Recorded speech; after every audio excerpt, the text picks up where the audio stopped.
السلام علیکم ورحمۃ اللہ وبرکاتہ۔ عزیزان محترم، آپ کیسے ہیں؟ میں امید کرتا ہوں آپ اللہ تعالیٰ کے فضل و کرم سے خیر و عافیت سے ہوں گے۔ عزیزان محترم، جیسا کہ آپ کو پتہ ہے کہ ہم نے مخارج سیریز کو باقاعدہ پچھلے دنوں میں ان کے قواعد کے ساتھ، ان کی مثالوں کے ساتھ اور ان میں احتیاط کے ساتھ ہم نے مکمل ایک پراپر طریقے سے ایک پورا پروگرام سیکھا ہے، اور کوشش بھی کی ہے کہ اس میں جو کمیاں ہیں، کوتاہیاں ہیں، ان کو کور کرنے کی کوشش بھی کی جائے۔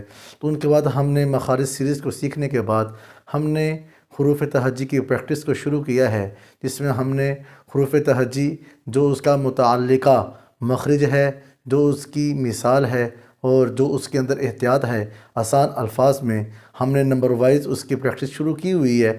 اگر آپ نے آج سے پہلے ویڈیوز کو نہیں دیکھا اور اگر آپ میرے چینل پہ نیو ہیں تو براہ کرم سب سے پہلے آپ میرے چینل کو سبسکرائب کر لیں اور میری ویڈیوز کو اچھی طرح مکمل طریقے سے دیکھیں اور اس کو سیکھنے کی کوشش کریں۔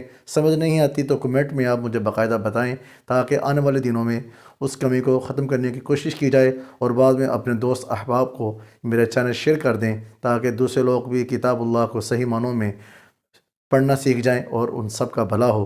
اللہ آپ کو خوش رکھے، اللہ آپ کو صحت دے۔ آج حروف تہجی میں نمبر 19، 20، 21 والے حرف کی باری ہے، جس کی ہم پریکٹس کرنے جا رہے ہیں آسان الفاظ میں، قواعد کے ساتھ اور احتیاط کے ساتھ۔ آئیں عزیزان محترم، ہم چلتے ہیں وائٹ بورڈ کی طرف۔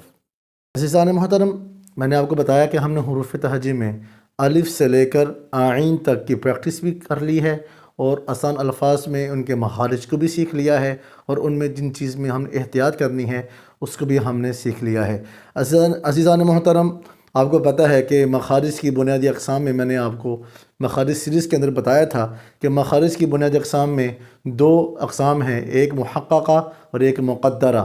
محققہ کہتے ہیں جس میں تعلق آپ کے حلق کا، لسان کا اور شفتین کا ہے، جبکہ مقدرہ ہے اس میں خیشوم کا اور اس کے بعد آپ کے ہونٹوں کا، ٹھیک ہے۔ عزیزان محترم، ہم نے مخارج محققہ کے اندر آج انشاءاللہ تعالی اللہ تعالیٰ کے فضل و کرم سے ہم نے عین کو سیکھنے کے بعد غائن کی ادائیگی، غائن کی پریکٹس کرنے کی کوشش کرنی ہے۔ بسم اللہ الرحمن الرحیم۔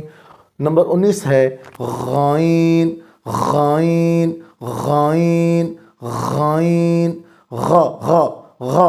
غائن۔ غین کو کہہ رہے ہیں کہ حلقی مخارج میں سے ہے، گلے کے مخارج، گلے کے حروف میں سے ہے۔ اب گلے کے کون سے حصے سے غائن ادا ہو رہا ہے؟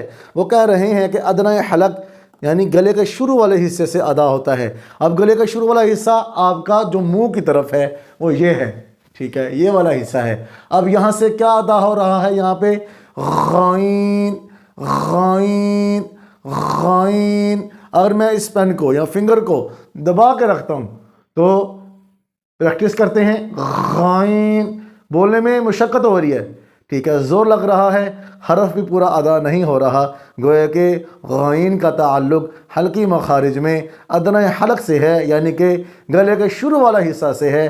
ہم نے وہاں سے اس کو نکالنے کی کوشش کرنی ہے، بار بار اس کی پریکٹس کرنی ہے، تب جا کے غائن کا مخرج صحیح طریقے سے ادا ہوگا۔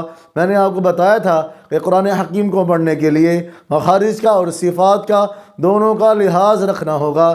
اگر دونوں کی ہمیں پہچان نہیں ہوگی، اگر ہم عین کو عین بولنا سیکھ لیا، غائن کو غائن بولنا سیکھ لیا، لیکن ان میں فرق کرنا نہ سیکھا، ان کی صفات کا لحاظ نہ رکھا، ان کے مخارج کا لحاظ نہ رکھا، تو وہ ہمارے لیے بجائے رحمت کے زحمت بن سکتا ہے اور اللہ کے سامنے رسوائی کا سبب بن سکتا ہے۔ اس لیے ہم نے قرآن حکیم کو ان کے مخارج اور ان کی صفات کے ساتھ، ہم نے لحن جلی اور لحن خفی کو سامنے رکھنے کے ساتھ قرآن حکیم کو صحیح پڑھنا سیکھنا ہے۔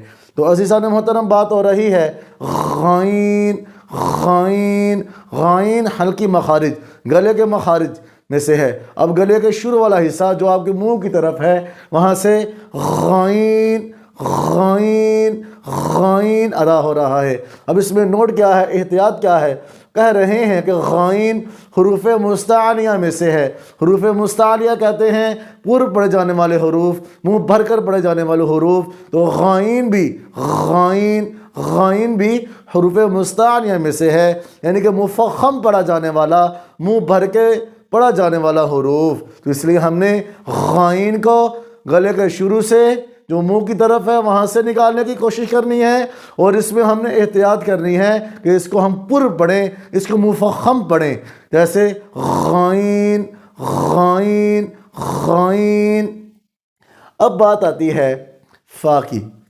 فا کا تعلق آپ کے ہونٹوں کے ساتھ ہے، یہ مخارج مقدرہ میں سے ہے، فا مخارج مقدرہ میں سے ہے، اس لیے آپ نے اس میں احتیاط کرنی ہے۔ بلکہ مخارج محققہ فا، لسان حلق، لسان شفتین، دونوں ہونٹ، اسی کی بات ہو رہی ہے، مخارج محققہ ہی ہے یہ۔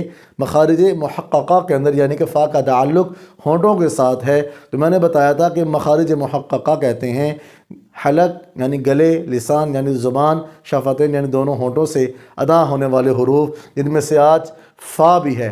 فا فا فا نمبر 20 کیا ہے؟ فا فا فا فا فا کو کہہ رہے ہیں کہ حروف شفویہ میں سے ہے۔ شفوی کہتے ہیں ہونٹوں سے ادا ہونے والے حروف، شفوی کہتے ہیں ہونٹوں سے ادا ہونے والے حروف، کیونکہ فا بھی ہونٹوں سے ہی ادا ہوتا ہے، اس لیے ہم نے اس کو حروف شفویہ بول دیا۔ اب فا کا قاعدہ کیا ہے کہ ثنایا علیا کے کنارے تب نیچے والے ہونٹ کے اندرونی حصہ سے لگے، ثنایا علیا یہ سامنے والے اوپر والے دو دانت، ان کے کنارے، یہ کنارے، یہ کنارے تب نیچے والے ہونٹ کے اندرونی حصہ سے لگے۔ فا اوپر والے دو دانت ثنایا علیا کے نیچے والے ہونٹ کے اندرونی حصہ سے لگ رہا ہے، اور کیا ادا ہو رہا ہے؟ فا فا فا فا فا فا فا۔ اب نوٹ کیا ہے، احتیاط کیا ہے؟ وہ کہہ رہے ہیں کہ فا میں پستی پائی جاتی ہے، ضعف، بہت کمزور سا حرف ہے، بہت کمزور سا اس کا مخرج ہے، بڑے پیار سے بولا جانے والا حرف ہے۔ فا فا فا فا فا، اور اس میں صفت ہمس پائی جاتی ہے، محموسہ، ملاپ، لمس کرنا، اس میں دانت اور ہونٹ کا ہمس ہوتا ہے، ملتے ہیں تو فا فا فا فا ادا ہو رہا ہے۔ اور فا کی ادائیگی میں جو سب سے مین کام ہے، کہہ رہے ہیں کہ فا کی ادائیگی میں سختی نہیں کریں گے، فا فا فا فا ایسے نہیں، ورنہ کیا ہوگا؟ لحن خفی ہوگی جو کہ درست نہیں۔ لحن خفی اور لحن جلی سے ہم نے بچنا ہے قرآن کریم کی تلاوت میں، ان کے حروف کی ادائیگی میں۔ تو گویا کہ فا کو بڑے پیار سے، اس میں ضعف پایا جا رہا ہے، اس میں پستی پائی جا رہی ہے، تو ہم نے فا فا فا فا فا بولنا ہے، فا نہیں بولنا، فا نہیں، فا فا فا۔ اب نمبر 21 کیا ہے؟ قاف قاف قاف قاف قاف قاف۔ کہہ رہے ہیں کہ لسانی مخارج میں سے ہے قاف، لسانی مخارج، اس میں زبان کا تعلق ہے، اس کو حروف لہاتیہ بھی بولتے ہیں، ٹھیک ہے۔ قاعدہ کیا ہے کہ زبان کا پچھلا حصہ اٹھ کر نرم تالو کو چھوئے، زبان کا پچھلا حصہ، زبان کا پچھلا حصہ، یہ جو پیچھے ہے نا، جو آپ جہاں کی زبان شروع ہو رہی ہے پیچھے سے، وہ پچھلا حصہ اٹھ کر نرم تالو جو بالکل آخر میں اسی زبان کے پچھلے حصے کے جو سمت میں جو تالو ہے، نرم تالو ہے، اس کو چھوئے تو کیا ادا ہوتا ہے؟ قاف قاف قاف قاف قاف۔ پھر بتاتا چلوں کہ زبان کا پچھلا حصہ، یعنی اس زبان کا پچھلا حصہ جہاں سے زبان پیچھے سے شروع ہو رہی ہے، وہ حصہ اٹھ کر جو اس کی سمت میں اوپر نرم تالو ہے اس کو چھوئے تو قاف قاف قاف قاف ادا ہوگا، ٹھیک ہے۔ اب نوٹ کیا ہے کہ قاف میں تفخیم پائی جاتی ہے، موٹا پن، منہ بھر کر پڑا جاتا ہے، قاف قاف قاف، حروف مستعلیہ میں سے ہے، منہ بھر کر ادا ہونے والا حرف، قاف قاف۔ غائن غائن، فا فا، قاف قاف۔ میں امید کرتا ہوں آج آپ کو حروف تہجی میں 19 20 21 نمبر والا حرف اس کی پریکٹس، اس کا آسان الفاظ میں قاعدہ اور اس میں احتیاط سمجھ آ چکی ہوگی۔ اگر آپ کو سمجھ آئی ہے اور آپ سمجھتے ہیں کہ آپ اس کو آسانی سے سیکھ سکتے ہیں تو براہ کرم خود بھی سیکھ کر اس کو آگے اپنے دوست احباب کو اب شیئر کریں۔ میرے چینل کو اللہ تعالیٰ کی رضا کے لیے سبسکرائب کر کے آگے شیئر کریں، تاکہ کتاب اللہ کو ہم خود بھی سیکھیں اور آگے بھی سکھائیں، تاکہ دوسرے لوگ بھی اللہ تعالیٰ کے سامنے قرآن حکیم کے معاملات میں، تلاوت کے معاملات میں سرخرو ہو کے حاضر ہو سکیں۔